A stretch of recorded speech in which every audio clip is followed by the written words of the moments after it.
Good morning and welcome to the November 3rd, 2022 meeting of the DC Historic Preservation Review Board. My name is Marnie Keith, the chair of the board. Public notice of this WebEx meeting and participation instructions have been emailed to the project applicants and the HPO mailing list and posted on the Office of Planning website. The meeting is live streamed and archived on the Office of Planning's YouTube channel. Please be aware that if you're watching on YouTube, you won't be able to provide testimony. Those wishing to provide testimony will need to register in advance and join via WebEx.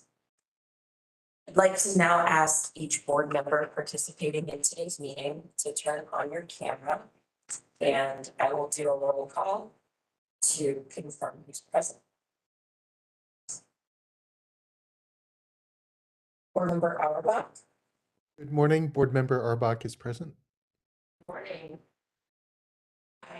Board member Beatty is not joining us today, but do we have board member Bell? I think I see him.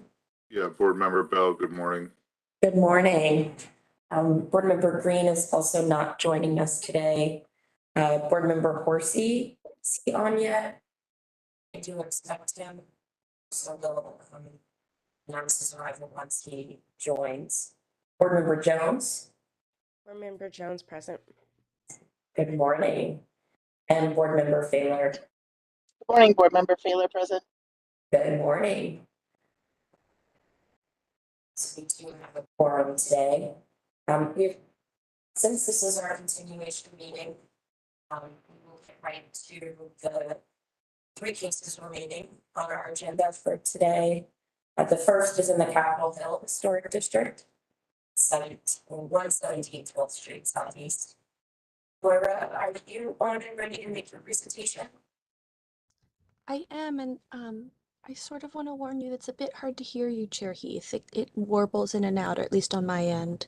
So just wanted to let you know. Interesting. Okay, I may need to go out and come back in. Okay. Do you want a moment to do that before I start my case? Sure, if you could give me 1 moment.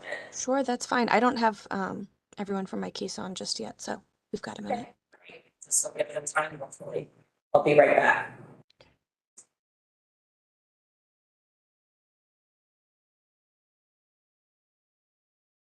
While we're here, Eric, do you know if your client is going to be joining us too? Should we be waiting for her? She should be joining. She just emailed me, so I'll email her back, make sure she's going to jump on. Okay, if she doesn't have, I'm also running the show, so if she doesn't have the presenter link, I can make her able to talk if she just wants to join through the public link. Okay, I'll let her know. Is this any better? Or is the sound still the same? It's about the same to me. I don't know how it sounds to everyone else. Yeah, it's Yeah, still Marnie, pretty warbly. Yeah, it sounds like maybe your microphone isn't working in the room and maybe it's picking you up from somewhere else. Interesting. Okay. All right. It just got clearer for me. Do you want to say something else? Maybe I was too far from it. Is that Yeah, better? you sound really good now. Okay. I didn't cut you off, sorry. All right. Perfect. I just moved closer to the mic. Okay. All right. And I think that the client for the first case hasn't joined, but maybe I'll start my staff report while we're waiting. Okay. That works. Okay.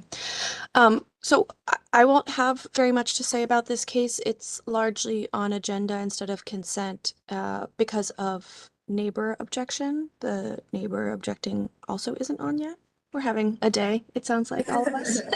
Yes. I was early, which is atypical, so I took everyone else's time apparently. But we're here to talk about a lot to the rear of 117 12th Street Southeast.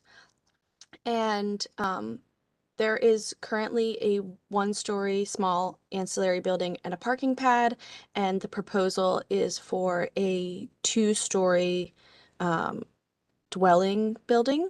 And so the original proposal, we had a number of requested revisions. Those had been made satisfactorily to where the HPO felt that it could support the case and found the design to be compatible. And so maybe I will just pass off to Eric to walk through the project as it stands now. Sure. Will you guys be passing the slides?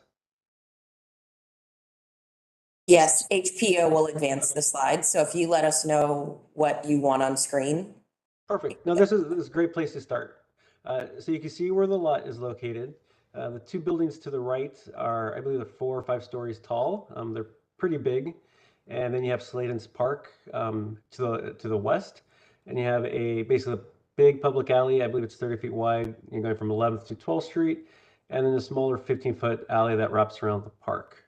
And the owners, I believe, I want to say they live in lot, I think it's 77 or 78. So they live, a few feet from this property. Next slide, please. That's just a closer look to where we'll be looking at the photos. Next slide, please. So here is the proposed building, where it's that kind of the light wood type material, and then the after 5 feet, that'd be the brick. And there is a green roof on top. And so you can see how the bigger building in the front relates to this building in the back. Next slide, please. I'm here is again looking, coming in from 11th Street. You can see it with trees, and you can see the park there on the left. Next slide, please. Here's the alley looking from the property, looking down towards 11th Street, which would be looking west. And the property is basically where that white car starts. Next slide, please. Here is the property with the shed and where the two cars are parked. You can see that concrete pad, that's basically the property up to where the wood fence and the brick wall start. Next slide, please. Here it is again with the concrete pad, and you see the 15-foot alley that separates the property and the Sladen's Park. And next slide, please. Once again with a lot, and then you can see the buildings in the back that are coming off of 12th Street. Next slide. Just a 15-foot alley. We're kind of showing this a lot because there were a lot of questions with the neighborhood, with the neighbors and the ANC, because as you'll see, we have a garage door that comes off from that side, and there's just a question on pulling in and out of that space. Next slide, please. So here are the proposed floor plans, starting on the right, which is the first floor. You can see the 2 garage doors, one on the south side coming off of the 30-foot alley, and the other door that I was just talking about coming off of the west facade. They're both 10-foot doors, so it does make it easier to pull in and out, especially at the 15-foot alley. And you can see the stairs as well that are going up to the unit. Next slide, or not, sorry, level 2, I go back one, sorry about that. Forgot to talk about the second floor. That's basically the 1-bedroom unit. And we did get approved unanimously yesterday from the BZA. There were a few special exceptions, which was basically to remove the side yard, and I think it was the rear yard setback. And that was basically needed, as you see, to make this a livable unit. It's still pretty small and tight, but we were able to get the 1-bedroom bathroom and a small kitchen area. And then the last plan on the left, the roof plan, just showing where the condenser unit would be located, which is to the back far of the property, which wouldn't be visible from the 12th Street or 11th Street. It can maybe be viewable from the alley coming down from the south if you're far enough away and you get the right angle. But we also have that green vegetation, which would also help screening it from 12th Street from the east. Next slide, please. Here are the elevations. You can see the south elevation, which is coming off of the 30-foot alley at the bottom right. And we have the garage door and the windows up top. And then the west elevation is the facade facing the park. Once again, the garage door with the windows up top. The east elevation is what we'll be seeing from 12th Street. And that's where we have that, I think it's 4 or 5 feet of the wood-like material that wraps around from the south elevation, and then the rest would be brick. And then the top there, as you saw in some of the images at the beginning, there'd be that green roof with vegetation, hopefully hanging down one day. And the north elevation, nothing fancy, just the brick wall. That's on the property line facing the other building that you saw in the site photos. Next slide, please. Just the sections, we are under the building height requirements. And you can see there on the north-south section, the condenser unit, and you're not gonna be able to see it from the alley if you're standing right there or the park. You're gonna have to be pretty far, or you might be able to get little visibility of, the top corner. But you'd have to be looking for it. Next slide, please. So this is the parking radius, an exhibit that we did to show that we could fit the typical size car in this 15-foot alley. Now by right, the Sladen's Park actually is 5 feet over to where that property line is shown, and the alley, I guess technically is only 10 feet, but it's been built this way. I think it was from like 1920s. I know the lawyer, when we spoke to BZA yesterday, he had the exact date, and the owner might know. But it's been there for a long time, so we don't have much concern that this 15-foot is going to go away anytime soon. But that was just the exhibit that we provided to the ANC. Next slide, please. So here are the 3D images. You can see on the west facade, there's brick and wood. And same with the south facade. There's more wood and some brick. And you can see the relationship it has between the buildings in the back. Next slide, please. And this is coming in from 12th Street. And you can see how the building relates to the park and to the building. Next slide, please. And just the south facade. Next slide, please. And coming in from 11th, coming in from west, going east, you can see the park and the relationship to the buildings behind it. Next slide, please. And just the view from the park, the west facade. This one's mainly brick with some wood. Next slide, please. And then looking at the north side of the park, looking back towards the house, an existing building on the left side. Next slide, please. And I think that's it. So I'm happy to answer any questions. And I'm not sure if Ms. Paisner has logged on yet.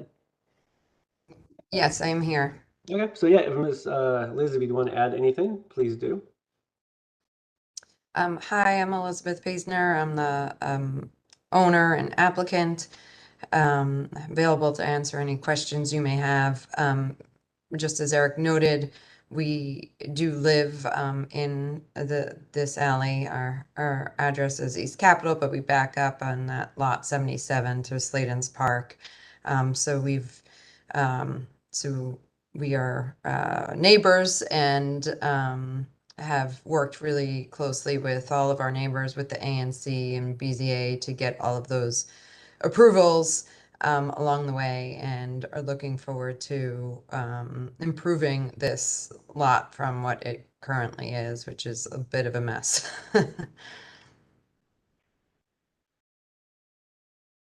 Okay, thank you.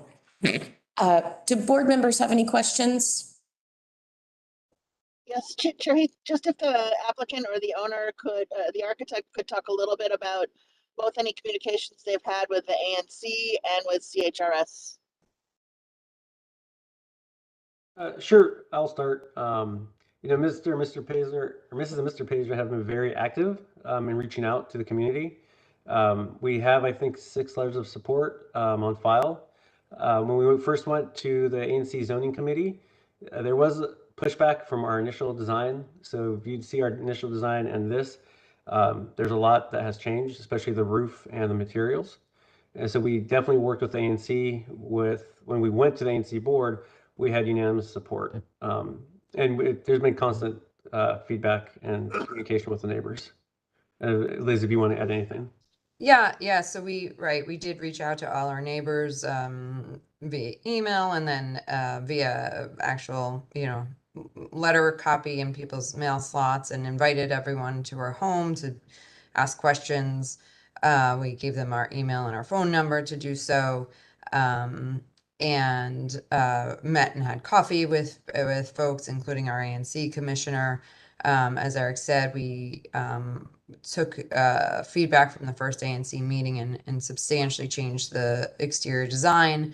And there was a letter that had been in opposition, which I believe you'll see in the file, but that was to the first design. And the writer of that letter was one that we met with, and was then in the second ANC meeting in support of the project. So we've done a lot of outreach at that level. And then Eric, you can speak to staff review of the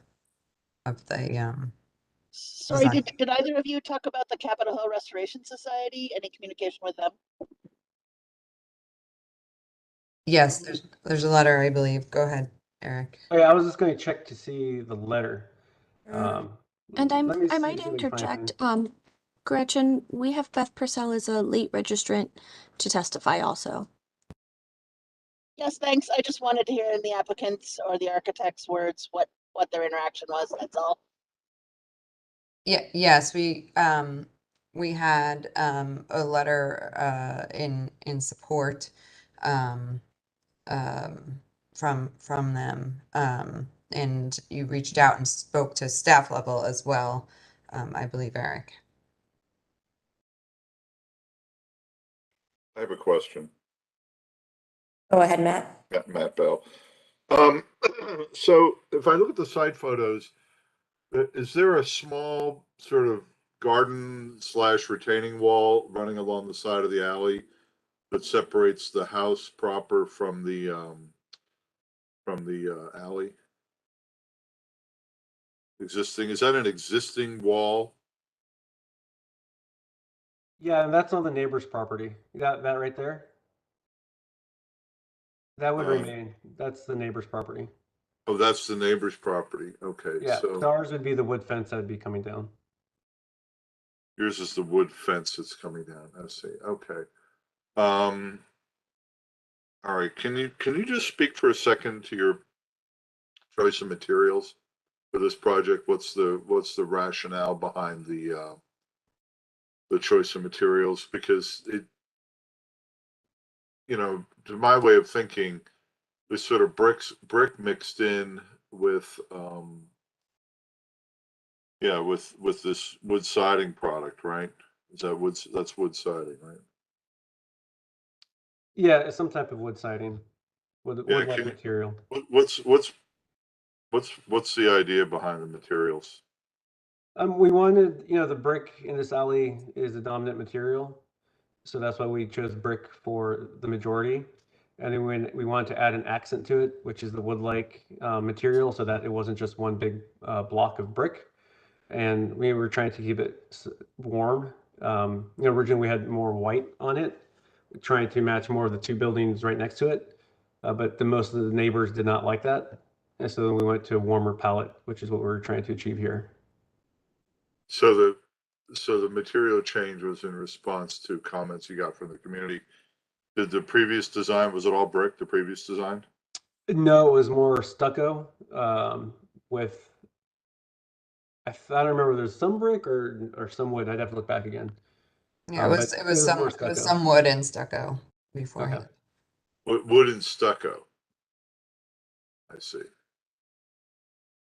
Yeah, and again, relating to those large white buildings behind. But yeah, now the brick is actually, and I think these renderings don't really show the brick, but the brick is it actually is very similar to one of the houses that's right across the alley from it.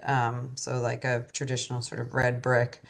But adding some of that wood structure to, there's a number of, there's a lot of wood fencing around and there's a lot of trees in Sladen's Park. So sort of trying to add in a little bit of architectural interest rather than just having a all brick box.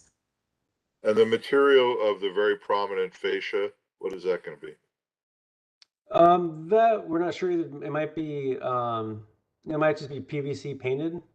That color could possibly do some dark aluminum, but I don't usually like the way how those they age. Yeah, the aluminum's So- going to oil can, isn't it? It's going to. Yeah, Is that yeah. right? I don't usually like using it. I mean, PVC usually just holds up better, and you can paint it, and it creates a nice finish, a smooth finish. And just looking at this rendering, I hate to be so picky on details, but it seems like there is a step back of the wood from this low brick wall on the neighboring property. Yeah, it's inset about. I had to look at the plan again. I think it was either 8 inches to a foot. Yeah. And we did that so we can also put the electrical meter, and there's a downspout that you really can't see that's at the corner, the far left corner of the brick that sticks out a foot and the wood. So we have the house that's back just a little bit. So those things wouldn't protrude into public space? Is that right? Correct. Yeah. Okay. I've got a sort of more generalized question, somewhat along the same lines as Matt, but also regarding the choice of windows, proportion of glass to surface area. And did you, I mean, there are a lot of, I went down to this site and I was struck by how small it is, which, kind of looks sort of big in the renderings, and that tends to be something that happens with renderings, but it's really a tiny site. And I think it's a nice plan and all that. But I wonder if you kind of, there are a lot of other two-story, a lot. I mean, I'm not sure I've ever seen so many, and there's a lot of alley. It's a T-shaped alley. Did you sort of take a look at the typology and of the two-story alley buildings, most of which are garages of some kind, as yours is, and kind of draw on that in some way, or reject it for some reason? And if so, why? Yeah, we came at this more, since it's so small, we wanted, if you're inside, we want it to feel bigger for the occupant that's going to be in there. And so, this side in the south view, we have a lot of light, and we want that light to be in there all day during the east, or in the morning, evening, afternoon. We want that light to be able to get in there, that they're not going to have to turn on their lights. And on the west facade, you have the nice view to the park. And so, we came at it more of what's this occupant's going to feel like when they're inside of this place, and getting those views and that daylight in here to have it more sustainable. So we started from that aspect, and then this is how we got the bigger windows. And since it is a complete new building, we weren't, we didn't throw any of the other precedents away, but our concern was more of how it was going to feel for somebody being in there. Yeah, and I'd also note that, one of the newest structures that just went up in the alley, which is the larger T part of the alley, maybe it's, I think, 3 houses in, has a similar sized window as this, and so we sort of saw that being done, and we went in that space to see how the light came in, and it's a little bit more offset than this. It's sort of on this, it's not centered, but we did take a look at that. In addition, as Eric said, from there are a number of below grade or English basement apartments for rent on Capitol Hill, but it's much harder to find something that's light and bright. And we really like the idea of offering that to somebody who maybe is, who needs to rent and is not a buyer. And the idea that, you get a lot of light in there. So that was the other reason behind the windows. Do you have a photograph? I didn't see that other newer structure you're talking about. I did drive down the T and across to the 13th Street. Do you have a photograph of that other house that you're just mentioning? Yeah, let me. I mean, I'm sure it's there. I just would like to see it. Yeah. Photograph. You would have to point it out from the package that we have, that staff has up on screen. Oh, Is it in okay. any of So no, these it's not in here, but you see where the dark painted red structure is? It's not that one, but it's 2 down from that, and yeah, I'm And it just has one facade facing the alley. Is that right? right, one facade. It is the lot 38 there. Yeah. Okay. All right. Very good. I mean, there are a bunch of children in the alley, so I was kind of keeping my eye on them as well, so I didn't cause any trouble. Anyway, all right. Thank you very much. Any other questions from board members? Right. I understand Ms. Purcell is on the line. We have her letter in the file as well, but Ms. Purcell, would you like to make your statement? Yes, good morning, board members. This is Beth Purcell. I'm testifying on behalf of the Capitol Hill Restoration Society's Historic Preservation Committee, and thank you so much for letting me testify this morning. Our letter in the file relates to the first design. The design before the board now, we believe that the design and materials are appropriate, that they're consistent with other alley-facing buildings, which the board has approved in the past. We agree with the staff suggestion to reduce the size of the windows. We believe the project is compatible with the Capitol Hill Historic District, and we thank you for considering our comments. Okay, thank you, Ms. Purcell, for being here. Any questions for her, board members? Okay. And the next and last person we have registered is Margaret Mook. We also have a statement from her in the record.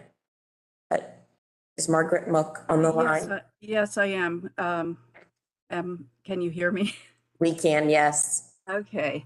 Yeah, I did submit a second letter responding to the new design. And as Liz and Eric know, I don't object to a building there. We are going to, it's going to be with us for a while once it's built. So it should be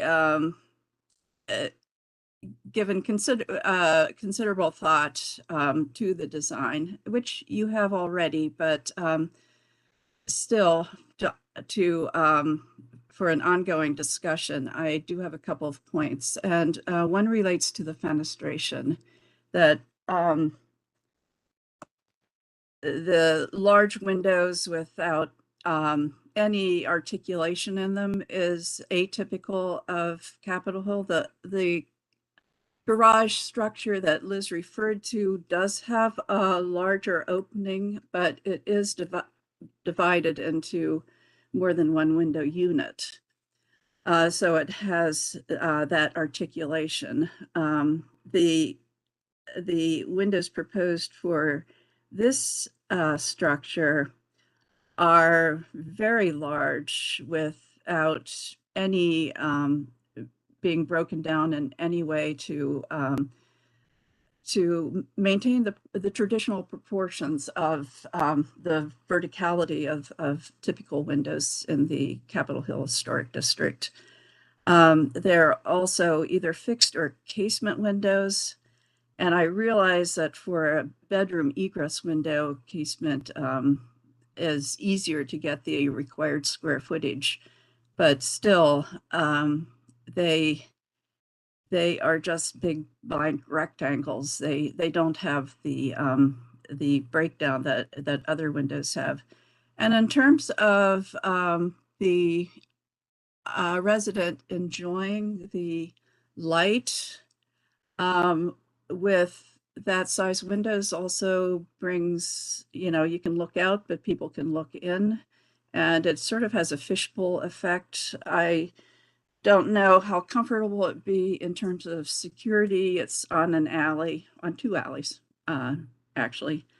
And I and others fear that in the daytime, blinds will be drawn for privacy. At nighttime, even though blinds will be drawn, there will be light seepage from these large windowed areas, and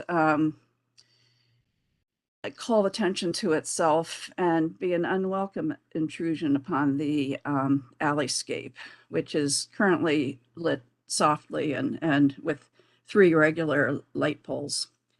The other concern I have is on the siding material, the wood-like siding. And although it is indicative of the wood fencing, and hopefully will not weather like the wood fencing does, which is a huge maintenance issue, always in a state of decay. There are other materials that are typical of the historic district that could be drawn upon. Brick, of course, is more expensive, but again, on the T alley, there is are two examples of the exuberant use of masonry materials in pattern and shape. Additionally, the use of different patterns, colors, shapes in a brick veneer can be a very effective contrast to the the planes of the red brick.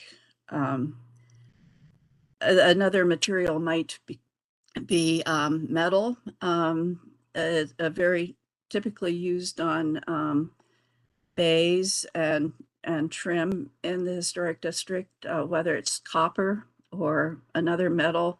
Often they're painted over. Patterns, press patterns are available in a multitude of colors. So there is a third concern that I'm bringing up for someone who has been out of town, and this was one of the concerns in the original letter, but it has not changed. A historian on the square has done a little bit of research on the AT&T building, that concrete shed, as it's called, and has discovered that it could be a unique example of the Cold War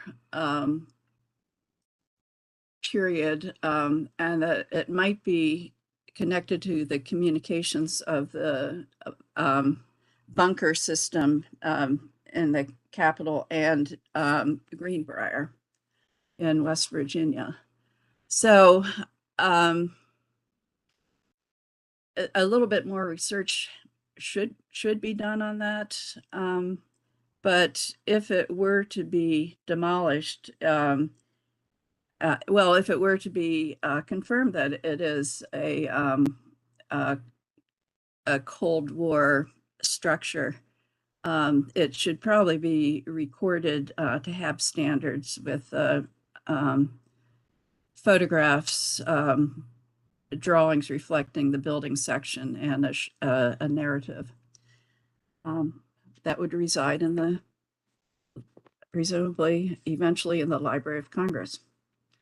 So those are my concerns. Fenestration, additional consideration to the wood-like material, and the potential treatment of the Cold War structure. Okay, thank you. Do board members have any questions for Ms. Mook? Is it Mook? Am I saying that right? It's Mook, like book. Okay, Mook. Okay. Oh, actually, a couple more comments to, I think it was Matthew Bell's questions. The curb, we believe, the stone curb was installed in around 1916. There's a letter from Milton Sladen who described the history of the park, which is actually honorifically named for his brother Bruce, as is Sladen's Walk, the alley. And there is a retaining wall on the north side of the building between the project and the steps going down to the basement of the building to the north.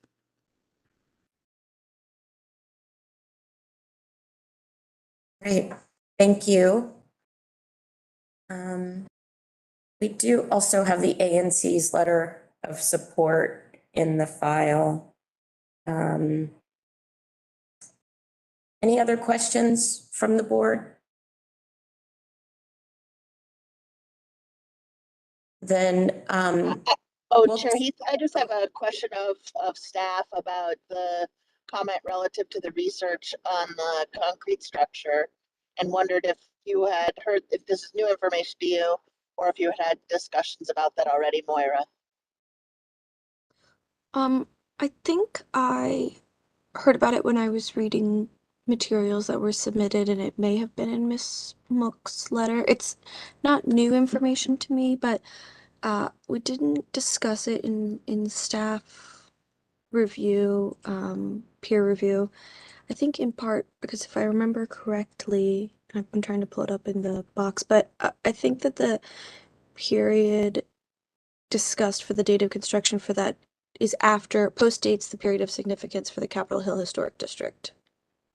Right, yeah, that's why I was asking. Did you also, Moira, talk about anything related, or do you think there's any potential for archaeology at this site? Oh, that's an interesting question. To to be fair, we hadn't discussed that.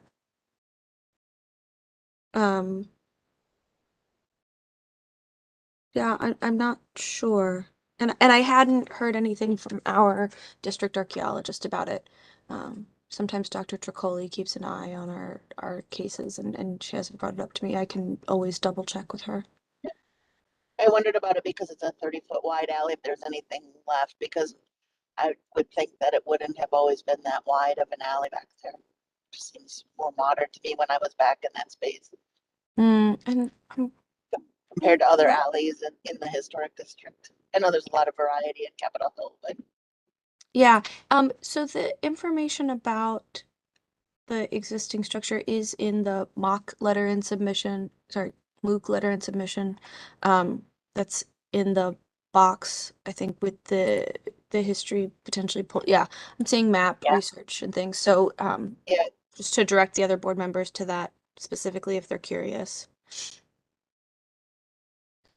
So Gretchen, are you saying that you would like me to be in touch with the district archaeologist just to double check? I think it'd be worth asking Dr. Tricoli, given the activity on the site, if what she thinks the likelihood is, and if when they do the excavation for the building, I guess should we approve it all? You know, are there particular things that you'd be interested in being present or being notified, or what would her comments be? Yeah. Okay, happy to.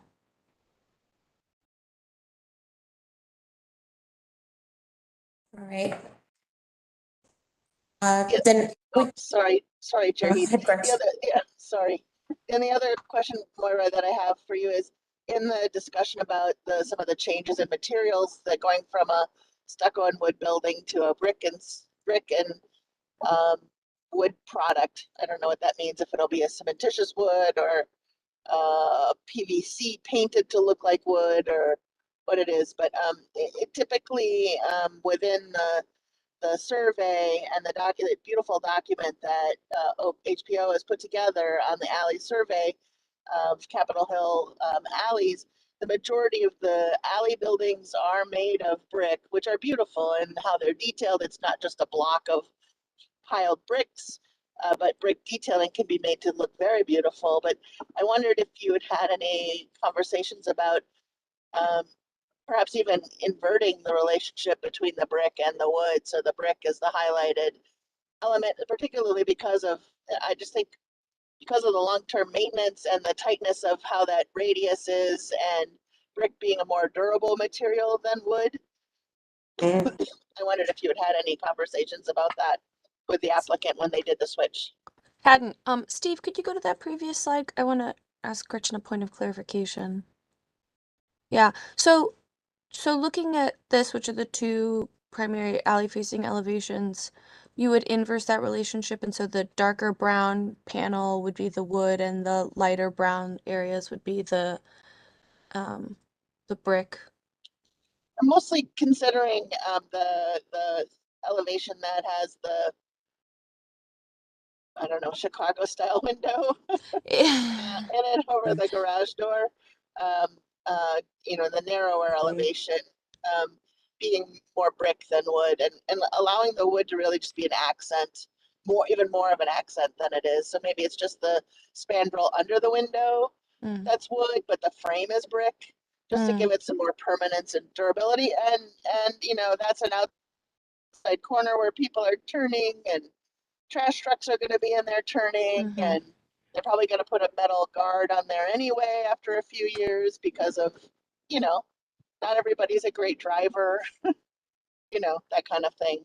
Particularly on Capitol Hill, they're well known for their reckless driving up there. But I think Gretchen's onto something here. I think this view illustrates, I think where I was subconsciously trying to go, which is understand what the relationship is between the materials. And I think the project gets better if the brick turns the corner and even turns the corner inward towards the lot to some degree, and then the wood could start even, you know, if you go to the other view where you could see the opposite inside corner that goes, yeah, that one where the brick Yeah. could return back to that location where it's currently wood, and then the wood could take over. It would seem to me to be a stronger anchoring of that corner. I know it's an alley, but I think Gretchen's right. I think there's something a little bit odd about the it's a bit of a conundrum about which is really the main material of the building as it's presented.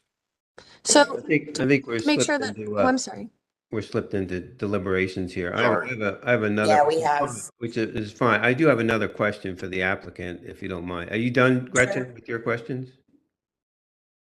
Yeah, thank you for asking. Yeah. I wanted, So- Outerbridge, if I may, I wanted to make sure that I understood, Matt. Let's get, Can we hold on that though, Moira? Sure. Because we're not deliberating yet. right, Okay. we can just talk to you more about that in a minute. So I'd like the applicant to talk about what exactly, in either this view, what is that element? And maybe I missed it. I did come in a little late, but I don't think I would have. Is there a planter or something up on the east side of this roof? And if so, what's it doing up there? Or is that a skylight?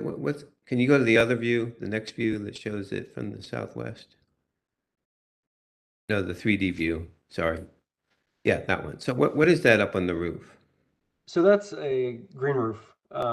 We have to have, I think it was 10% of the property is required to be, to have pervious. So we, rather than asking for special exception, we put the green roof up there. And that was one of the comments too from the ANC in the neighborhood.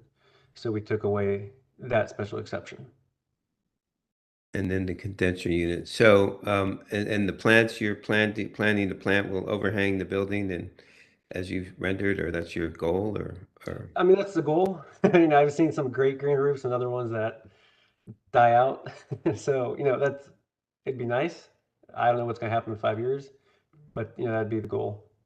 And is it able to be maintained? How do you maintain that? Is there an access to the roof that would, you know?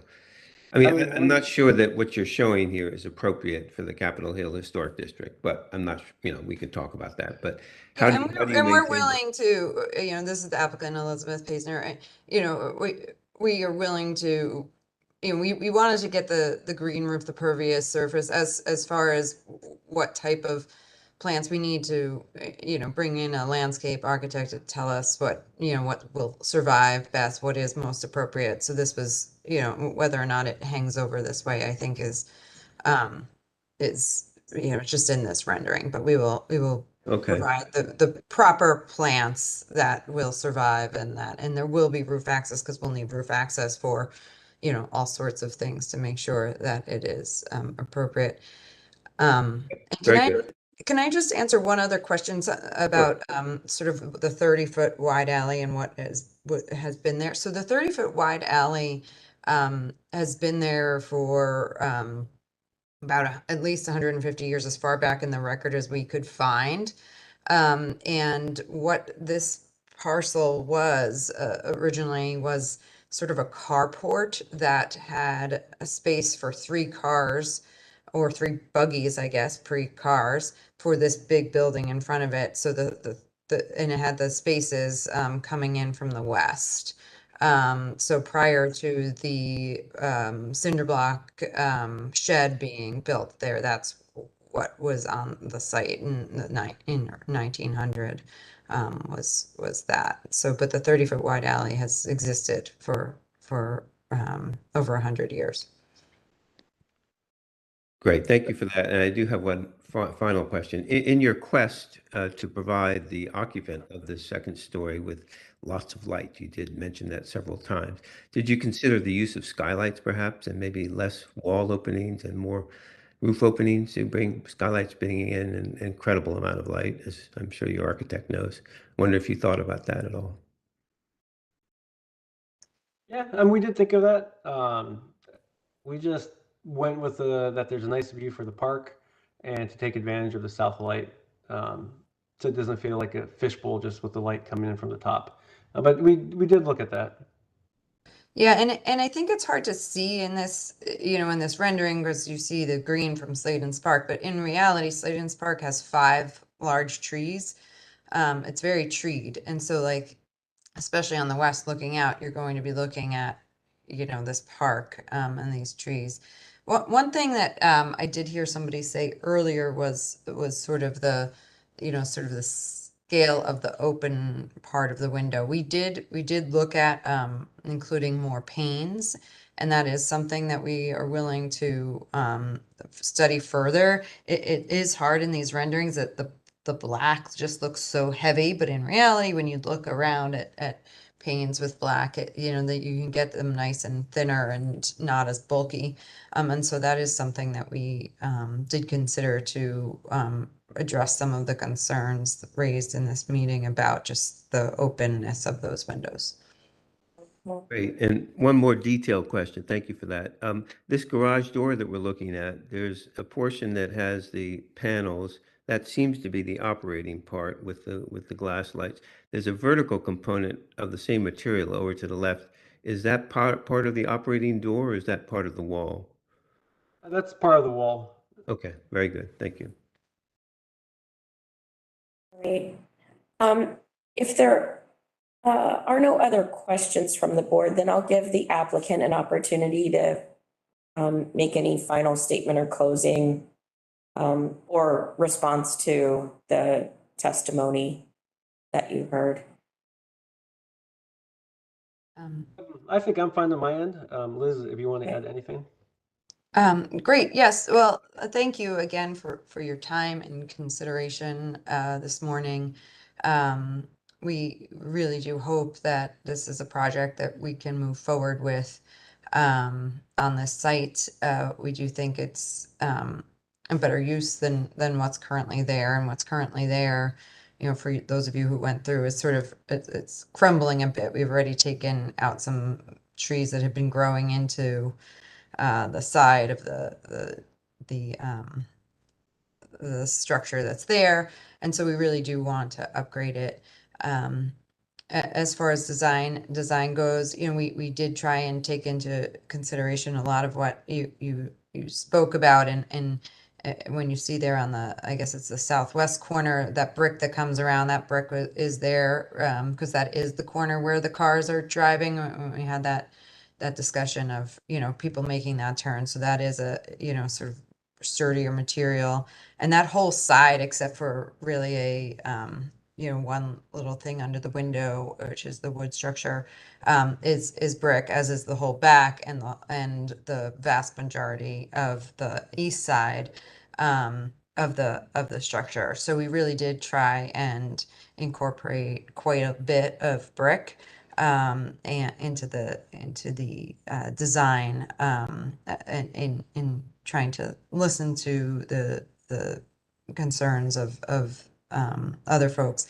And then I feel like we didn't really answer well enough about getting interaction with staff and with historic. We did have those conversations all along, and so and even when we had the original design, which had the pitched roof, we had been sort of told that in some ways, when it's a standalone project like this, the idea that it's not attached to a house is sort of a way for us to think a little bit more outside the box as for what is what can be done in these alleys. And so what we then did is we did look at other alleys.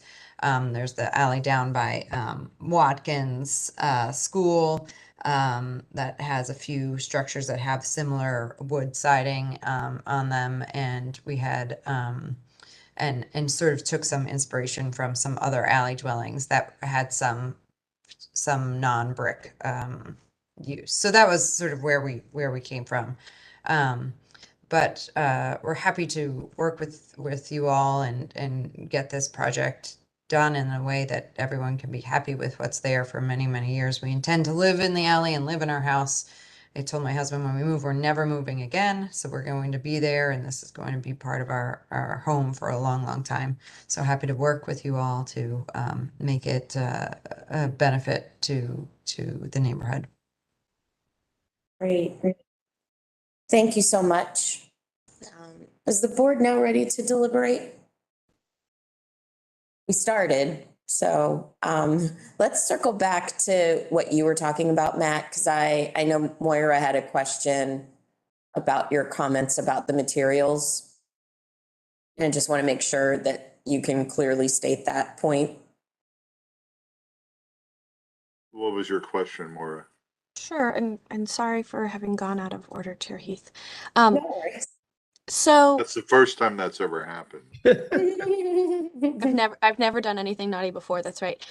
So I want to make sure that what you're describing is carrying the brick where we see the vegetation overhanging, turning that corner under that projecting cornice, but then leaving the recess where the openings are for the door, the window, and then so that the drain pipe and the electric meter don't project into the alley.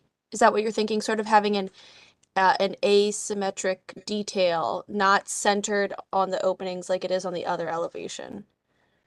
Well, I think I would back up a little bit by saying that I think the building is caught between being a kind of simple little alley building and trying to be a little version of the Schroeder House in Holland, because of the way the planes intersect and stuff like that. There's a sort of some vaguely sort of style kind of things here, and about different sides having different planar qualities and therefore having different materials.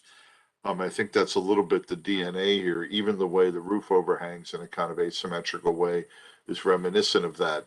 I don't know that that's carried off. That sounds like a very sort of academic answer, which coming from me shouldn't be surprising. But nonetheless, I think that the building gets better if some of Gretchen's observations, as I said earlier, I think she's right about whether the brick ought to be the predominant material that goes around the corner, and it would hold the corner of that alley better if it did that.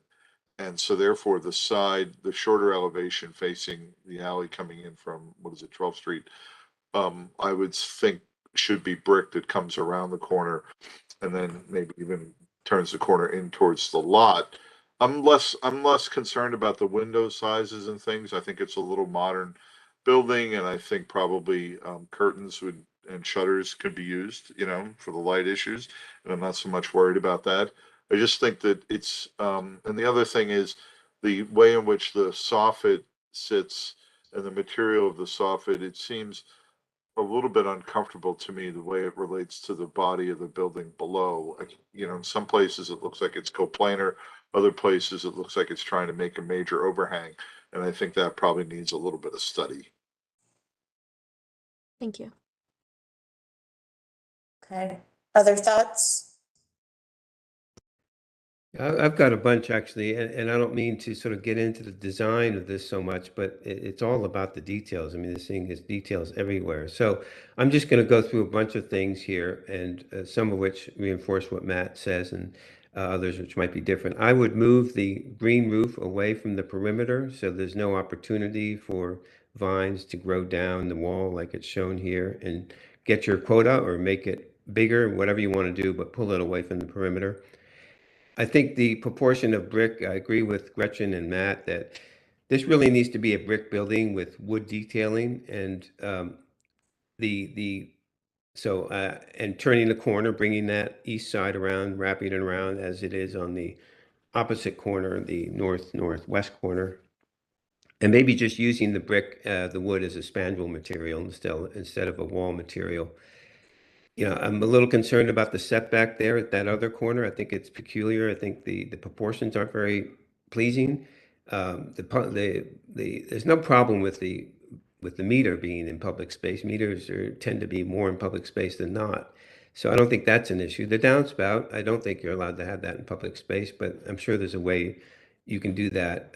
So I would sort of make it simpler. I think this building's quite noisy in an environment where there's the rear of the building. I mean, the two-story carriage houses tend to be quiet. I think the garage door openings are quite large compared to others, 10 feet. That's much larger than the norm. So it gets again to the area, to the proportion of opening versus whether it's garage or window opening to wall opening. I think this little corner, this little pier, out of the garage door material is just, again, it's a little just too much detail for a building that should be much simpler. And I think I do have a problem, frankly, with the large windows. I think there's plenty of opportunity for light to come in through the roof if that's what you want.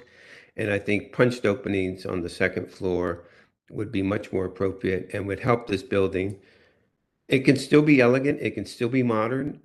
There's nothing wrong with punched openings. There's nothing sort of there's unmodern about them, but I think it would just help this building tie into its neighborhood much better. So those are my comments. Thank you. Okay.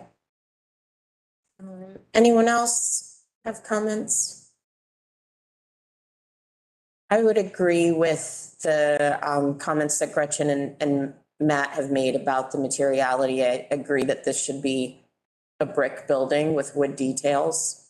And that's even though this isn't an alley, that facade where you see the wood and the brick is pretty visible, as you can see in the renderings from 12th Street.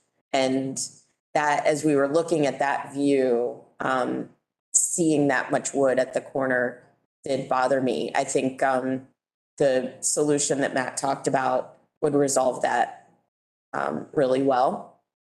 The windows are really large, and I think solving for that by just putting up shutters or curtains, I think just sort of speaks to the fact that these are really big. And so I would support what Outer Bridges talked about with making them more punched openings. Still modern, but punched openings. Those are really the two things that that to me need to be resolved here. I'm fine with the green roof and however the greenery acts on the building. That doesn't particularly bother me, but I trust that the detailing of this, as the architect works through the rest of design, can be worked out with staff. So anyone else?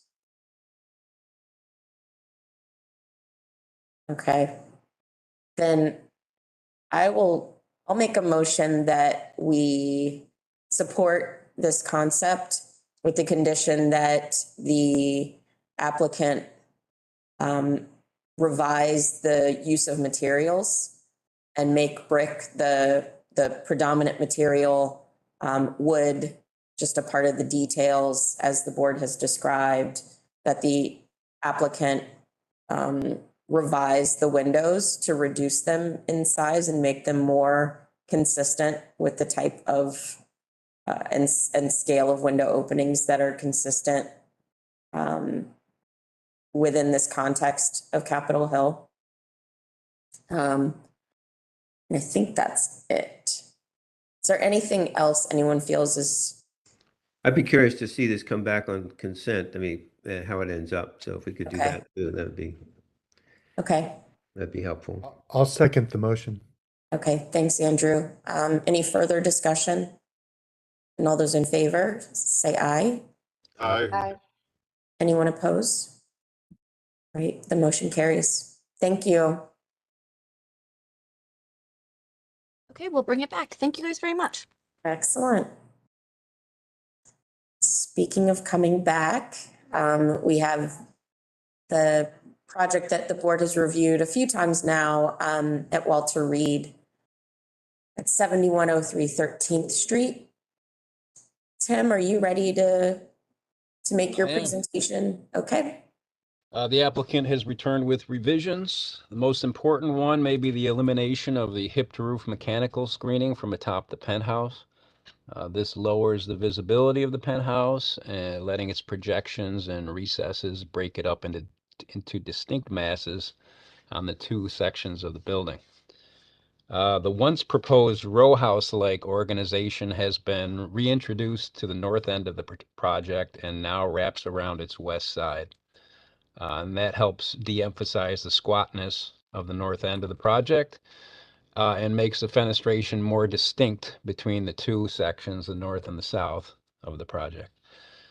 Heavy masonry base, similar to that at the south end of the project, has been introduced to the north end. The building still retains a pretty substantial amount of areaway and railings around its base. Thank you. Okay. Thanks, Tim. Is the applicant ready to present? And I think your presentation can just focus on the revisions that you've made, similar to staff's report. Sure. Matt Anderson, are you going to make a little comment or should I just jump in?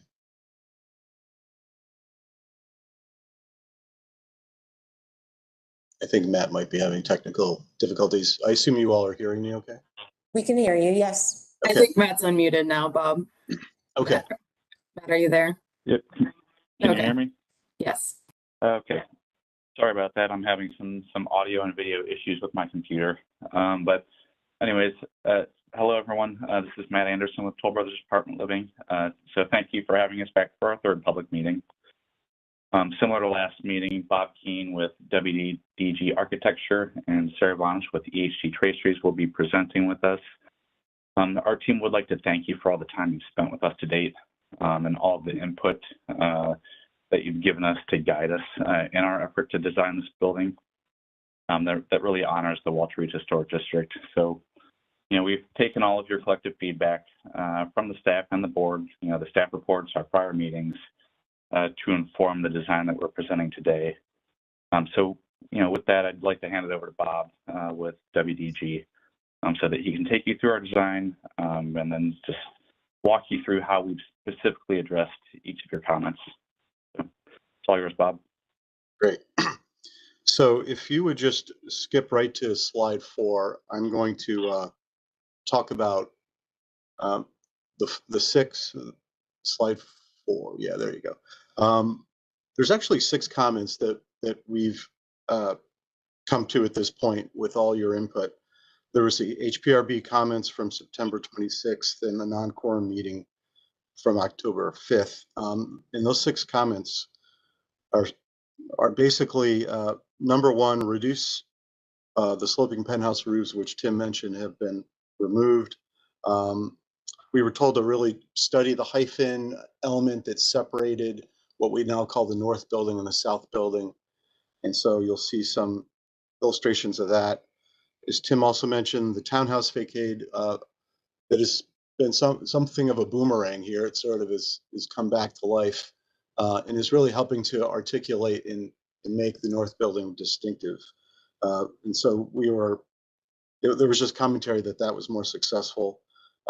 Comment 4, again, review the hyphen between the north and the south building, and we'll show you that. Comment 5 was strengthen and or raise the water table element on the north end of the building. And finally, take a look at the color differentiation between the north and the south. I think the committee felt like there wasn't enough contrast perhaps between the north and the south, so we've studied that as well. So looking at the slide that we are currently looking at, you can see that we have thought about and have enhanced this idea of a vertical reveal between the north and the south mass. So that reveal is approximately 6 feet wide and about 3 feet deep for the main portion of the building. When you get up to the penthouse, it's actually set back about 10 feet. So it's pretty substantial, and when you see it in 3D, it really helps break the building up. Looking at this view, you also see that the roof has been removed. We've really studied the sight lines and the setbacks of the mechanical equipment, and we really think we agree with Tim, it really kind of simplified the overall feel of the building when we did that. And I think the only other thing, yeah, let's go to slide 5. So when we start to do a little before and after, so this was before the modifications, and so if we go to the next slide, you'll see sort of the after the modification. So you see the roof has been removed. It's a little hard to see this in this particular angle. You'll see it in other. It'll be more evident in other views, but you'll see that townhouse element really starts to break up the north end of the building.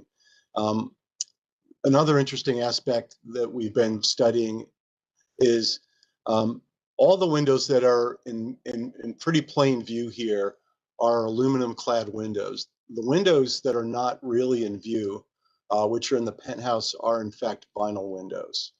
And there's also, we've also simplified all of the balcony details. Instead of them being a projecting, sort of a projecting French balcony, we've really sort of pushed them back against the facade of the building a bit more, and they're more like Juliet balconies, and they're a bit more consistent and sort of tighter to the skin of the building, and you'll see that as we go around the building. So if you go to the next slide, again, a perspective. This is sort of before the modifications. You'll see the sloped roof. You'll also notice that the building really kind of lacks, the north building lacks the articulation, and it's lacking sort of a base treatment. And so if you go to the next slide, you start to see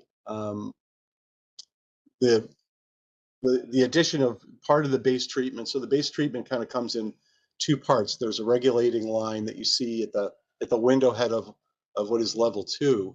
And then there's a water table below the sill of level 2, which you'll see in some other angles.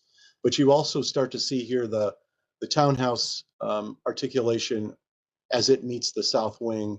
You see the roof has obviously been removed, and you see the stepping of the penthouse and the hyphen. So let's go to the next slide. And so this, again, a little before and after. So this is before modifications at Elder. And if we go to the next slide,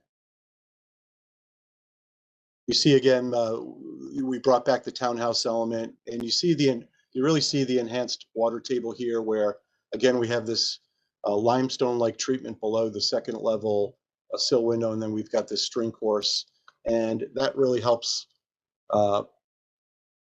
It sort of provides that base, the feel of a base, even as the site sort of slopes up and slopes back down 13th Street. So we think that's working pretty nicely there. You can go to the next slide. So again, a little before and after down on Dahlia at the alley. One of the comments was the building might be simpler if we just got rid of this charcoal brick treatment in the vertical reveal. And you also see here the sort of the previous projecting French balconies. If we go to the next slide, you'll see that it's just been simplified. All the balconies are somewhat pulled in. It still has a very residential feel because of the railings. People can still open up the room and sort of stand at the railing, if you will. And you can also see that we went away from the charcoal brick masonry at the vertical reveal. You can go to the next slide. And then as we, again, just you see some of the details up close of the base treatment and the window wells for the south building. And I think we talked about that a fair amount the last time. You can see we actually broke up the window wells and added some landscaping. And again, it's a very urban condition. Many great cities, DC included, London, One of my favorite cities is full of sort of English basements and this detail, and we think it'll be successful here and appropriate. You can go to the next slide. I think we can skip this. Let's go. Yeah, this is just a detail again showing this balcony detail that I've mentioned a couple times. So it's been pulled in. It's a bit simplified, which we think makes the building a bit more taut. Everything's a little bit tighter around the skin, which we think is nice. You can go to the next slide, please. So this is just a typical detail, sort of a blow-up detail of the south building. And what you're seeing here is obviously the new penthouse without the roof. You're seeing the cementitious panels up at that setback. You're also seeing the vinyl windows, which, as you recall in the perspectives, you really don't see them from most views as you're walking around the building. So you can go to the next slide, please. Actually, you can skip this. Let's go to the next one. So this is a detail of the north building. And again, you see the enhanced water table. It's kind of, again, in two parts, sort of the solid limestone-like treatment below the second level sill, and then the string course at the head of the second level windows. You see, again, the cementitious panels at the penthouse, the roofless penthouse as it is now. And again, you see the vinyl windows at the top, and then the aluminum clad windows at the main body of the building. You go to the next slide. And then this was an important point that came up about just studying a couple different options for creating a little bit more contrast between the two brick colors of the north wing and the south wing. And so we're in this particular slide, we're showing it's actually a Kushwa 53 DD. This brick is actually, you can see there's actually 3 brick panels here. So the Kushwa DD is sort of the top left, and then right below it is actually the brick that's proposed for the townhouses directly across Elder Street. So you can see it's very complementary. It's actually just a shade lighter. We think it has a nice contrast with the brick that we're proposing for the south wing of the building. If we go to the next slide, you'll see a second option. And this brick is actually a Kushwa 51 DDX. You can see it's virtually a match with the townhouses across the street. It's slightly darker, so there's a little bit more contrast. We personally like the previous brick on the previous slide, which again added more contrast. We sort of leave it up. We'd sort of, put it back to the board if they had strong opinions. I mean, we like both. I think they both work. They're both very compatible with the surrounding community, the surrounding Walter Reed campus. So we think they work in that regard. You can go to the next slide. So, so that's really it. Again, I want to thank you all for really having a great conversation about the building. We think all your comments have truly enhanced and elevated the design of the project. We think it's going to really be a great benefit to both the Walter Reed campus and the surrounding neighborhoods, and we'd love to get some additional feedback. Great. Thank you so much. And thank you for listening. I think the sessions that we've had with you have proven to be productive, and this is much improved. Do board members have questions? I have a detailed question. Those dark things in the brick elements, the vertical brick elements, those are vents of some kind, are they? That's correct. Could you talk a little bit about those? Because can they be incorporated into the spandrel panels of the window elements, perhaps, or something? So they seem to be larger than. I don't know if you could just address those. Thank you. Sure. No, it's a good question. I have to say, I do agree this has come a long way, and really you all to be credited to listening, as Chair Heath says, so very much appreciate that. No, I appreciate that, Outerbridge. And, it's these things are always collaborative when you're working with neighborhoods and and historic groups. So I think it's been a nice process. But so to get to the question, through wall mechanical ventilation is something we deal with constantly, and we're a little crazy about it, to be honest with you, because we really obviously want these things to somewhat disappear. So we really work hard to make sure that they're very organized. If they're going to be visible, they're going to be very organized and repetitive in a way that seems architectural and deliberate. So what we really try to do is we try to work with the owner and the builder to specify vents that are matching the masonry that surrounds them when they're punching through masonry like this. We try to make them so that they're very flush to the face of the wall. And there's a lot of different types. Some are round, some are rectangular, some have flaps, some don't.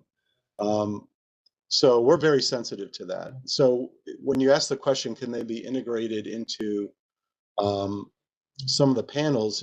As you can see, we've got panels at every, let's say, third masonry opening. And we will probably need more penetrations than every third masonry opening. So all I can tell you is we take these wall penetrations very seriously, because they can really ruin a very elegant building very quickly if they're not organized and not really thought about. So I assure you, we will do our very best to mitigate the effect of those. And if we can incorporate some of them into the panels, we will. All right, thank you very much. Yep. Okay. Other questions from board members? All right. If there are none, then given the work we've done and the improvements we've seen, I'm prepared to make a motion to approve the concept as presented today and delegate final approval to staff. I'll second that. All right. Any further discussion? All those in favor signify by saying aye. Aye. Oh, Chair Heath, do we need to give an opinion on which brick?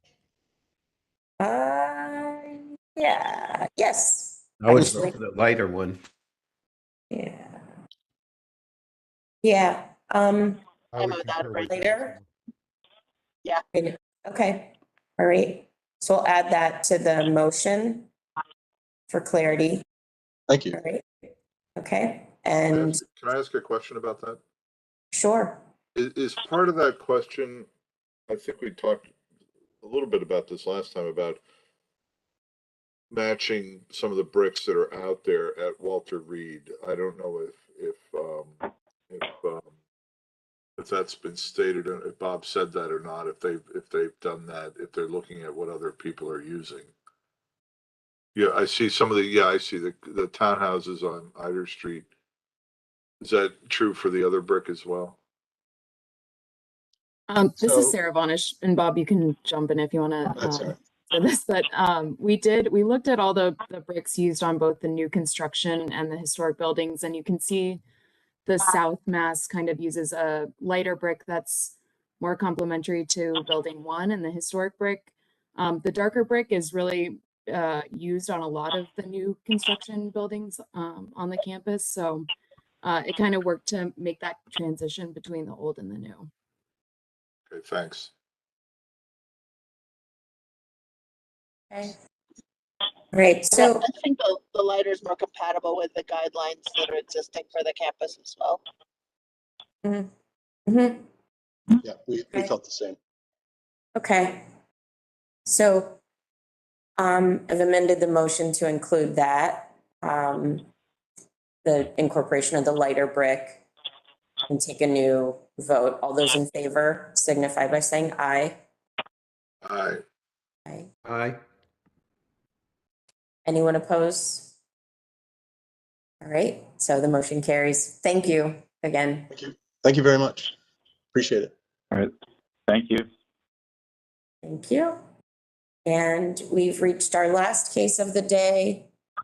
Also at St. Elizabeth's, at St. Elizabeth's, not also, And this is 2700 Martin Luther King Jr. Avenue in Southeast. Thank Tim, you, are Madam you ready Chair. to present? Yeah, thank you, Madam Chair. Tim Dene of the staff here.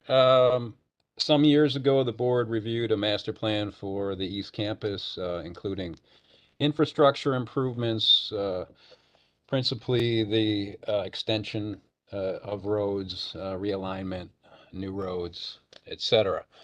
One important piece of that was the extension of Sycamore Drive to the north, which would take it into the vicinity of the new hospital, which the board reviewed a couple of years ago. At present, if you extend the line of Sycamore, it just peters out into a little driveway that is between buildings 88 and buildings 89.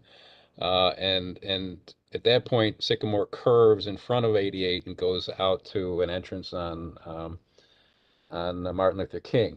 But as I said, there's only a little service driveway between those two buildings, and that is the proposed alignment for the extension of Sycamore toward the hospital. Obviously, it would have to be a wider road to meet the DDOT standards.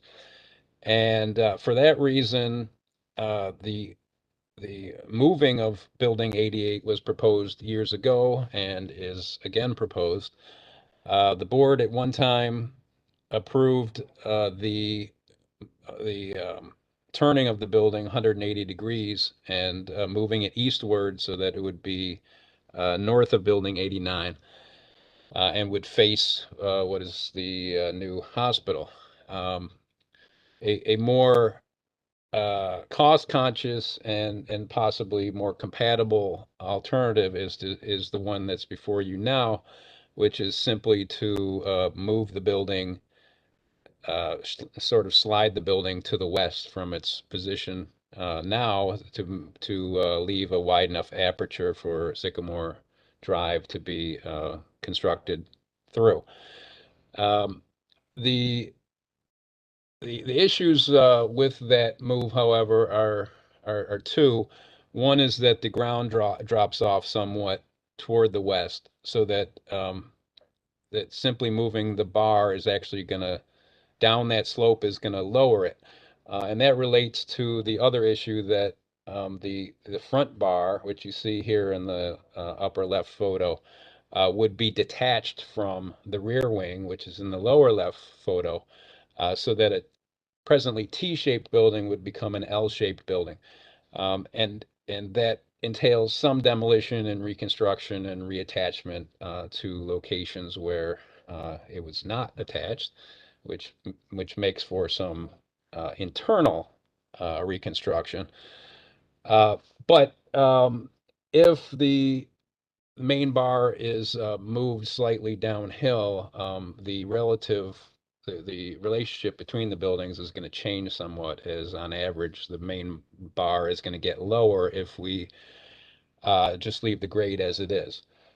So we're recommending in favor of the move, but with the acknowledgement that it's probably going to necessitate some regrading to set the building on top of a plinth that will keep it even in height with the static rear wing.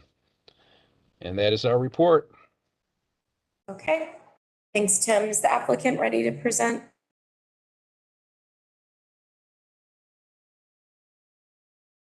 Yes. Hello, everyone. Good morning. Okay. Latrina Owens, I'm the Executive Director of the St. Elizabeth's East Redevelopment within the Office of the Deputy Mayor for Planning and Economic Development. And I am joined with Richard Staudinger, who is the Senior Technologist with Jacobs Engineering, who is also the Engineer of Record for this project. I don't know if I have control to move it. You don't, you're just gonna have to. Okay, so we can go. Staff went to advance. Okay, so you can go ahead and advance it. Okay, so building, again, Tim just As he said in his report, Building 88 is located on the north side of Sycamore Street, adjacent to Building 89. The buildings are connected by a masonry corridor. The building relocation was originally approved as part of the 106 MOA process in 2012, environmental assessment for the East Campus redevelopment. DDOT was to finalize and construct a transportation network. I think right now this is our fourth phase of the transportation network. We are currently in phase 4, which is 13th Street, and also the 13th Street connector, which ties us to the Congress Heights Metro. So this will be the last phase of our transportation network, and that we're also trying to have the transportation network completed on the East Campus by 2025. So the relocation of the Blackburn building, it sits in the right-of-way of Sycamore Street, and it should be relocated according to the 106 MOA, and the relocation must be reviewed by HPRB. So I think our goal here today is to determine from HPRB if this new location that Tim spelled out, moving it closer to MLK, is sufficient. We can advance the slides. Again, you see the front south elevation, which looks towards the north, and then the rear north elevation, which looks towards the south, and then the front entrance, which currently faces the existing Sycamore Street. We can advance the slide. So now we'll get more into the move and how, and I will turn it over to Richard Staudinger. Great, thanks, Latrina. As Tim pointed out earlier, and Latrina, this project has been ongoing for almost 20 years, from the master planning, the small area plan, work that's been on the hospitals has been coordinated with Office of Planning and many other agencies throughout. In 2012, an intensive building survey was done to establish the viability of reusing some of the historic buildings on campus and how that would fit in with the environmental assessment that was done for the transportation program. This is the cover page from that survey in 2012 and the buildings that were covered in that. You can advance to the next slide. That review did specifically take a look at Building 88 and the condition of it and what would have to happen to that to adaptively reuse it in the future. There's 17 historic buildings on the East Campus that are part of the master plan to adaptively reuse. And Building 88 is one of those, the historic Blackburn Lab. There is not a use proposed at this time. Again, at this level, we're at the concept level. And as Latrina pointed out, we are trying to make sure that this alternate relocation, partial relocation and modification of the building is acceptable to HPRB. Then we'll move forward with final plans and a design build contract and come back before the board again. Go to the next slide. So this is a perspective back in 2012. The environmental assessment was done. This is the original proposal, which would have taken Building 88, rotated 180 degrees, moved it to the northeast across Pecan Street. The hospital, the new Cedar Hill Regional Medical Center, is north of Pecan Street. This would have put the laboratory, the autopsy lab, which is the stem of the T that you see where the 88 is actually at in the original building location, opposite the hospital. A major concern associated with this is that autopsy lab is a 3-story open structure with a lot of equipment and no basement. And the physical aspects of trying to move that without it collapsing or having major structural issues is part of the motivation for our alternate plan, which would be to move the main portion of the building 65 feet to the west and clip the stairs and a couple of the office buildings off the edge of the main stem of the T there where the autopsy lab is, but leave the autopsy lab in its location now so that historic portion of the building could be preserved and not go through the real risk of it probably falling apart if we try to rotate it and move it to a new location. Go to the next slide, please. So this is our initial plan. It's a little hard to see at this scale, but Outlined in red is the new location, and as Tim said earlier, this takes the T-shaped building and turns it into a bit more of an L. The portion on the left in the red is the autopsy lab in its present location and left in that location. And then on the right, the longer piece shows how we would move that building 65 feet to the west. Martin Luther King is on the bottom of this plan. North is to the left, and the new hospital would be to the left on the other side of Pecan Street.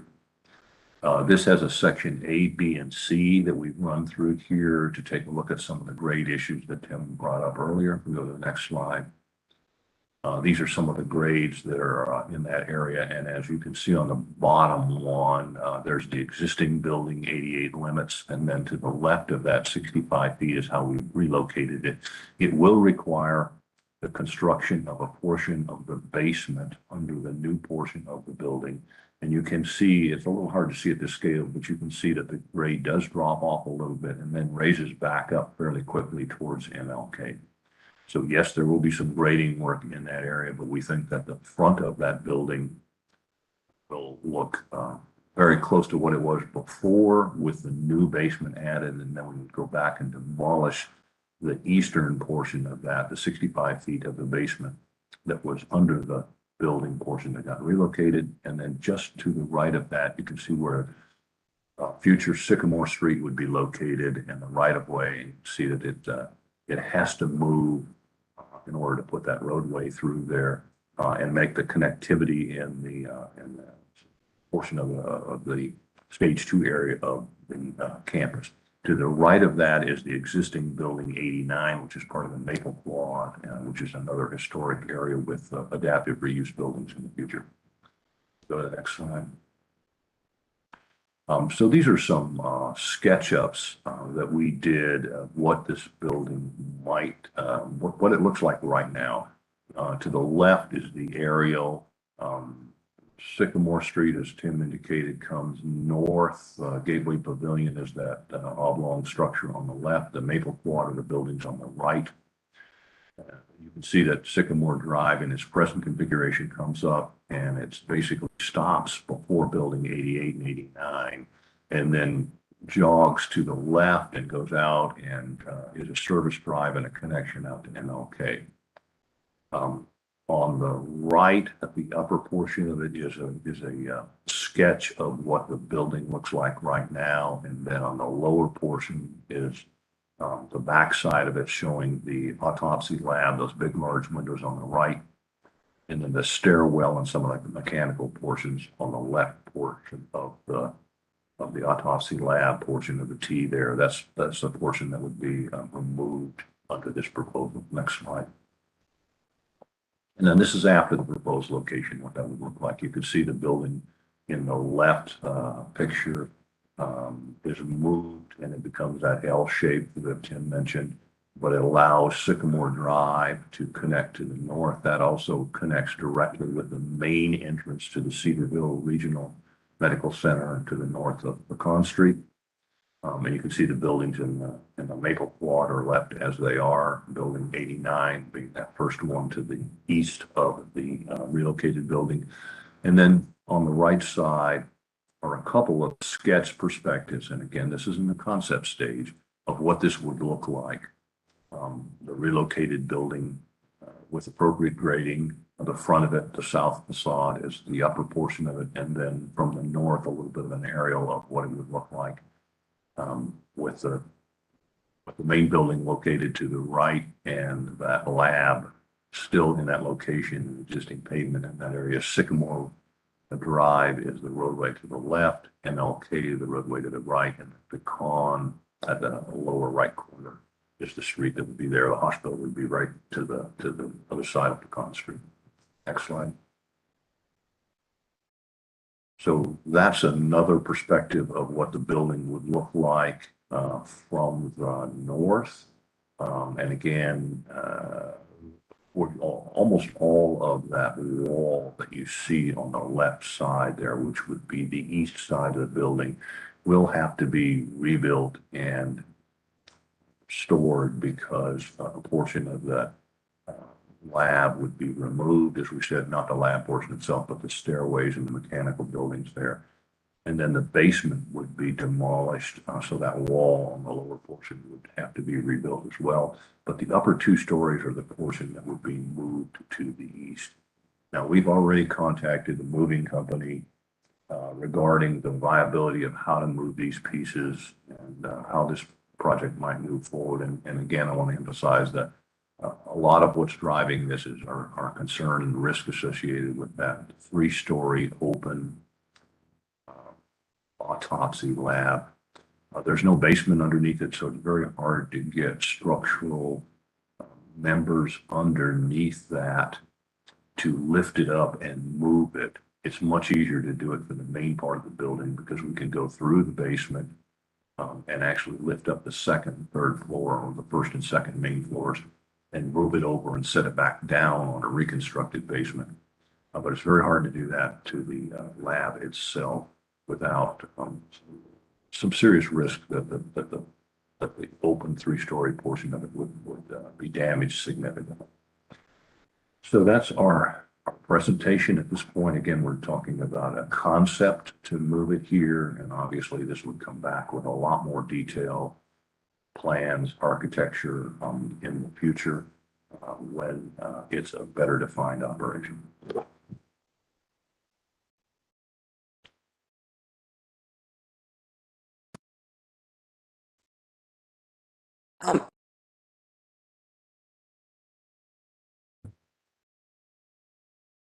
I guess now we can take questions. Yes, please. We'll take questions from the board. Any Chair Heath, questions from the this board? is, yeah, Chair Heath, this is Gretchen. I'm wondering if you could state again, it's not clear for me from the concept why the building needs to go from a T to an L shape. Yeah. And the particular challenges with provenance, particularly given the construct of the specific shape of buildings in a Kirkbride campus.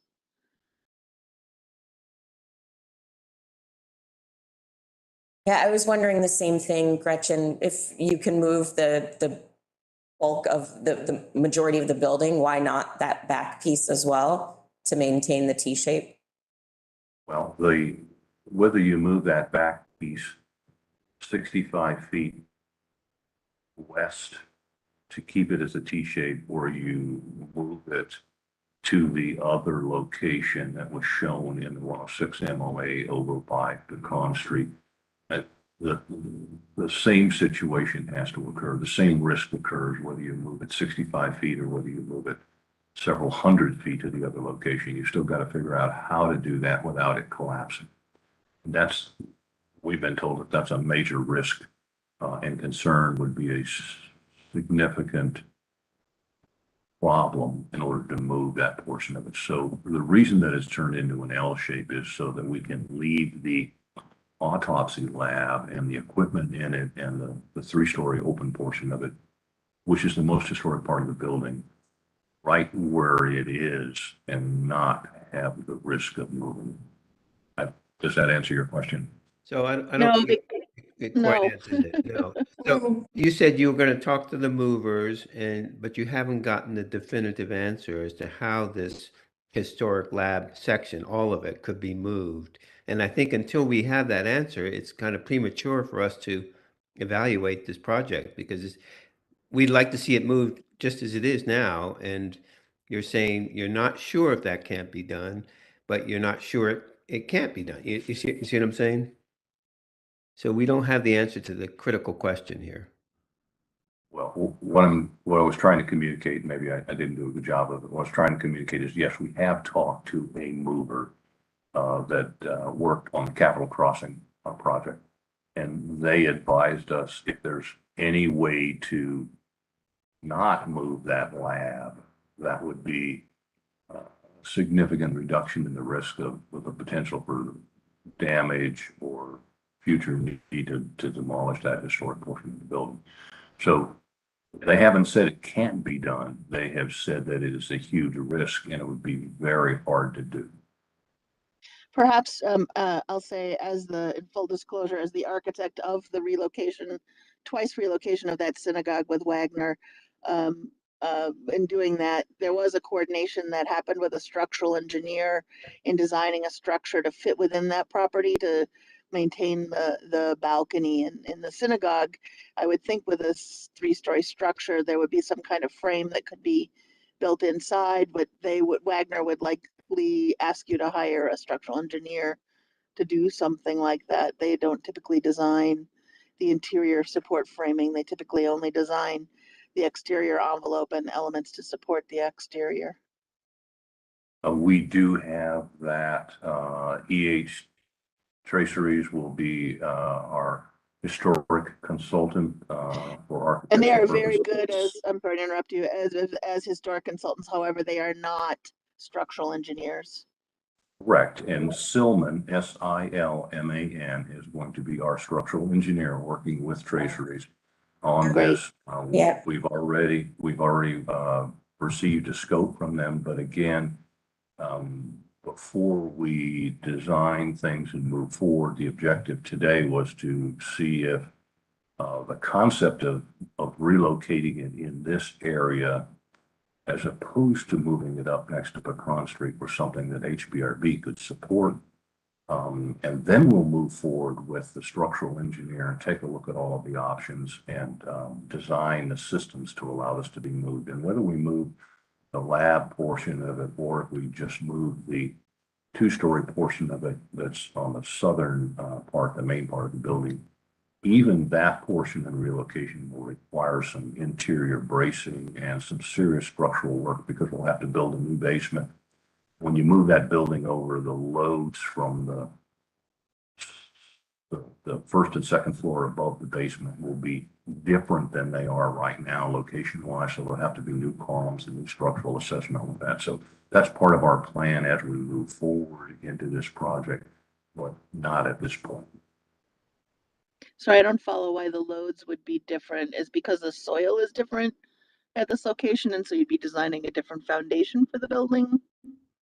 No, because the support columns of the building on the first and second floor would be moved 65 feet over to the west. So they probably don't align with the existing columns in the basements for the load. So the basement's going to have to be designed probably with some new structural column supports and probably some piling and foundations in order to take the load from the upper floors. Just because it's not going to fit. It's not uniform all the way across that building. That makes sense.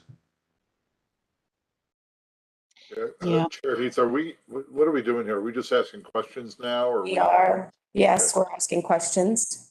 So question I have is,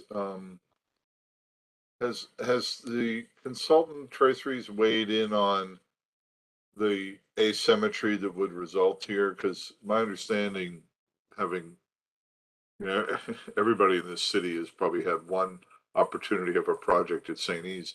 Many of these existing buildings are kind of neoclassical pavilions with this bilateral symmetry that's exhibited in the existing building, and it's a characteristic of many of the other buildings on the campus.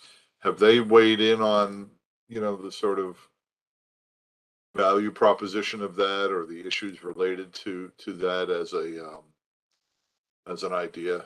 Because it's very, when this stage of St. E's was built, I think these are Shepley Bulfinch buildings, if I'm not mistaken, but they have a very clear kind of neoclassical kind of bilateral symmetry with the wings and how the massing is distributed in and around them. Have they weighed in on that and given a kind of sense about it?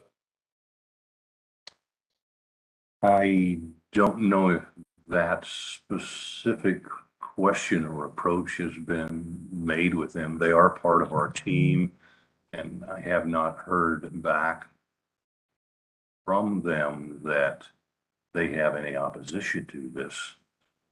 So I don't know that I can answer that question. Okay. Well, I think that. Oh, sorry, Matt. I didn't mean to interrupt you. Go ahead. No, go ahead, please. I think following on Matt's comments, the question to Traceries is, this is a contributing building within the historic district. So with this modification, no longer under the Section 106 process and their evaluation, would it no longer be contributing in their opinion because of this modification? It certainly moving a building it has an impact to the layout for the Kirkbride campus and the significance of the buildings. And so relocating it and now changing the form of it, I think runs the risk of making this no longer a contributing structure within the historic district, which would be an effect under a new effect under the Section 106 process. And would that trigger the whole evaluation again? And would you have to propose additional mitigation? That is a very important question that you need to ask Trace Reese. Yeah, exactly what Gretchen Yeah. said. Yeah, agree. Thank you, Gretchen. That's a Yeah. much better elaboration of the issue, I think. This is actually not a Section 106 issue. There's no federal funding that we're aware of, so it's a Oh, thanks, Tim. strictly Sorry local about that. matter. Yeah. All right, Sorry that's about good. that. So But I have another still- question for Mr. Staudinger, and I may be putting the cart before the horse here, but if the board were to approve in concept this location as opposed to the 180-degree location on Pecan Street, but strongly recommended that the T form of the existing building, the original historic form, be retained, even if it's more expensive or whatever, would that be a satisfactory answer for you? And would you be able to proceed to look at that and come back to us and see how that's possible? I think that would be, Yeah. What? go ahead, So Trina. this is Latrina. I think, yes, we can take a look at that. We'll also need to just take a look at the current just structure of the building, because of course the building has aged quite a bit.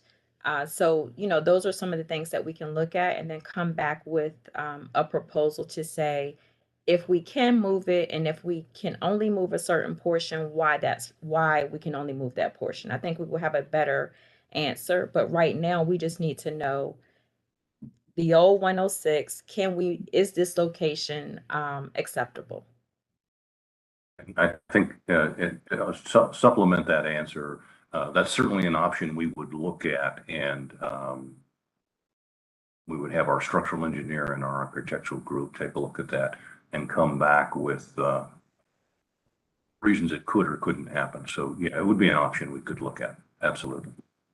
Great. Well, you have a great structural engineer, so I'm optimistic. I don't know. I'm happy to make a motion that I think this location is great. Yeah. Maybe it's premature to make a motion now. No, go ahead, Outerbridge. Well, I move that we approve this current location closer.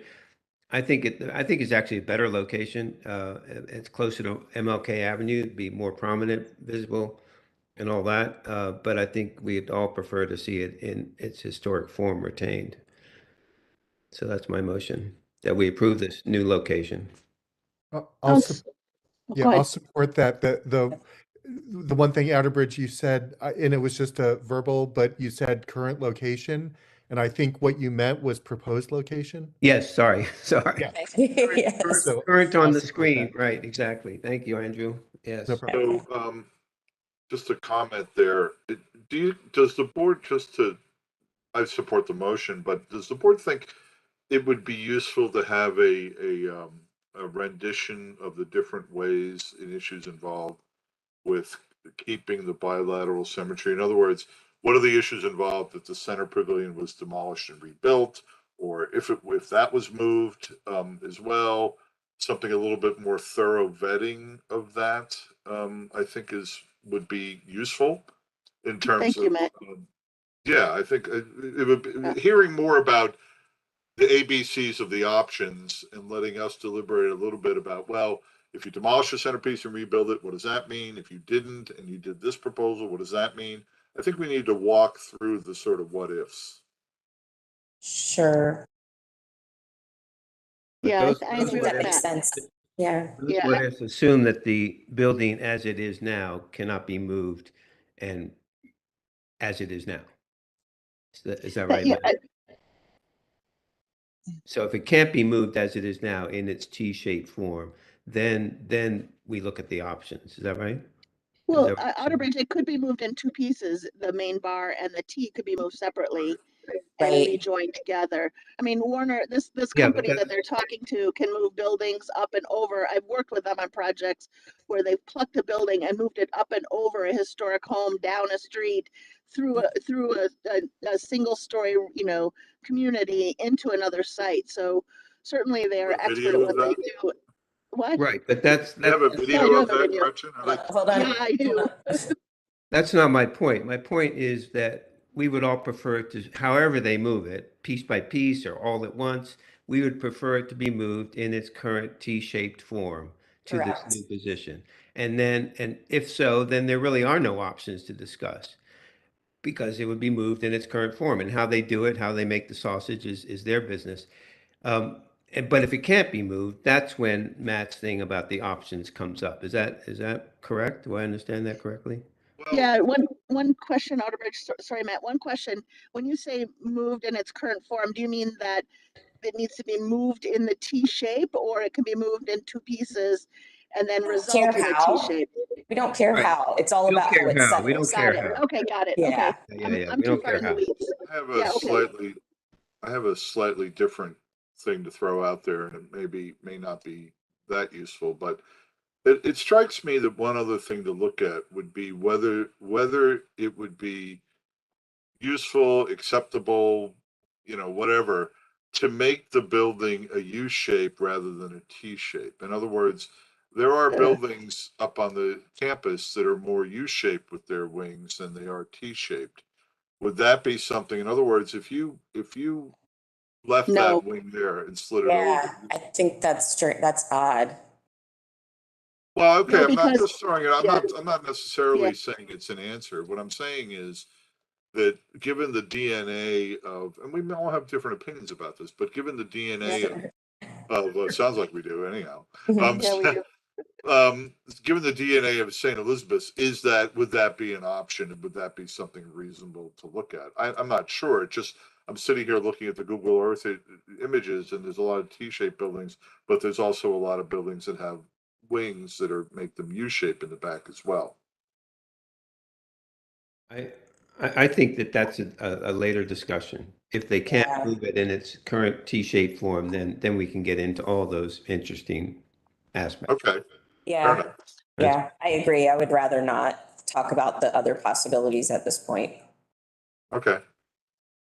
All right, so the motion's been made and seconded. We had additional discussion. Is there further? If not, then all those in favor of the motion signify by saying aye. Aye. Aye. All right, anyone opposed? Then the motion carries. We look forward to seeing how this progresses. All right, So thank Chair you. Heath, Thank you. Thank you, Yes. Commissioners. if I may, I have a question for Ms. Owens and Mr. Staudinger and Tim, if they could hang around for a minute. So I was down there, and we've all been down there from time to time, and it's really interesting actually, because when Chair Heath, Linda Green, and I came on was really when this kind of construction aspect, 6 years ago, really started to move forward. And now one can see many of the buildings that we reviewed and how they're taking place. Uh-huh. One comment was that, and this is just a comment, it's not my question Okay. to you, is the townhouse project, I think, which was one of the more recent ones, those townhouses look much bigger than I thought they would. So that was just an observation. They're Okay. twice the size of the buildings. This is not for you. This is just for the board Okay. to share my impressions. And the glass building, I forget the first half of that glass building. Whitman Walker. Right, with the copper panels, Tim, that we all looked at, that seemed to have a lot more glass on that north facade than I remembered. However, my point and question for you all is, another observation is that several of the buildings have deteriorated visibly and significantly from the last time I was there, which is probably a year ago. And who owns those buildings? And I mean, some of them are seriously deteriorated. I don't know if the plan is to remove them, but they seem quite pretty. They're windows that have no glass in them, that aren't boarded up and are open to the elements. They're roofs where the tile is collapsing and obviously water's getting in. So my question is, who owns all these buildings that haven't been worked on? And what can we do to make sure they're better preserved? So the district currently owns them. Parcels where the rise is in parcels 8 and 9, those will be awarded to a developer at the end of the month, and they will be adaptive reuse. As far as the Maple Quad, I am putting money into it to board these buildings up and also to do some stabilization work. So you will see that in the next couple of months as well. Well, that's very encouraging. I don't actually know. I'm not that familiar with the plan, so I'm not sure which buildings that you're referring to. Tim, do you have anything to say on this issue? You've been down there, right? And have seen this going on? A lot of buildings need some serious maintenance attention. Right. So how do we help Miss Owens get the support she needs to make sure that happens? Is there anything this board can do? Call our council member? What it's, because I was slightly shocked, to be honest with you, with some of the buildings. Call your council member, Outerbridge. Is that it? Yeah, the buildings that Ms. Owens is talking about and has been working really hard to get funding for. I know that they've been fighting to get funding. It's coming from the council, so call your council member. There's that Maple Quad is right where this building is, right? It's just across the road from the Rise pavilion, the new event pavilion that's there. And it's not just closing up the openings, but those buildings have some structural issues because the roof structure was slightly undersized for the tile roofs that are there. And so now that water's got into them and started to infiltrate and deteriorate, there's some serious structural issues that need to be resolved. And I know Ms. Owens has been working really hard to get the funding for that and to rectify the issue, but she needs support from the council. And so maybe knowing that as a board member, you tell your council member you think it's of importance would help her. Well, I think it'd be more, thank you, that's very helpful. We're appointed by the mayor, so maybe, I think it'd be more effective and stronger if we could do something collectively as a board. And I don't know how we do that, if that's out of order for what we're here for today. But if we can somehow let the mayor know, as her appointees, that we're concerned about this deterioration at this significant historic site, and ask her to tell us what to do, rather than just me going to my council member or you going to yours. And I think it's a concern, because I don't know when these buildings, and there must be 6 or 8 of them that have some significant issues. And I don't know what the timeline is for them, whether they're going to start getting boarded up next week or whether it's going to be 3-4 years from now. And it'd be No, so the ones that we own will start getting boarded up, and that's only because I've started to have people seek shelter there, and it's become problematic that I cannot have them, in these older buildings. The parcels that we do not own, which you could have seen across the street from Whitman Walker, which is 115 and 116, is going to come back before the board. Because they are going to make an appeal to raise those 2 buildings. So you will see that one soon as well. But the ones that the district that we do own, I will start to board those up and try to stabilize what we can within the next couple of months. Well, we really appreciate that. Could I ask you to do one more thing, or maybe Tim, is just to send us a map of the campus and tell us which buildings you're talking about, which ones the district owns and which ones the district doesn't own. And maybe if board members want to go down there and have a look and see what I saw, and then we can revisit this possibly. And it's kind of, to me, I mean, one thing, the overall thing I noticed is that this is becoming a vibrant community. It's becoming a living place, which it never was. It was always sort of a dead campus for so many years. Right. And it must be discouraging to people who do live there or who are going to live there soon to see these dilapidated buildings. And so that's just another kind of more superficial but important reason to fix them up. So we're here to help you and appreciate everything you're doing. But if someone could send that map to us, that would be very helpful. Will do. Thank you. Thank you. All right. Thank you to everyone for your participation today. We'll see you later this month. Bye. Thank you.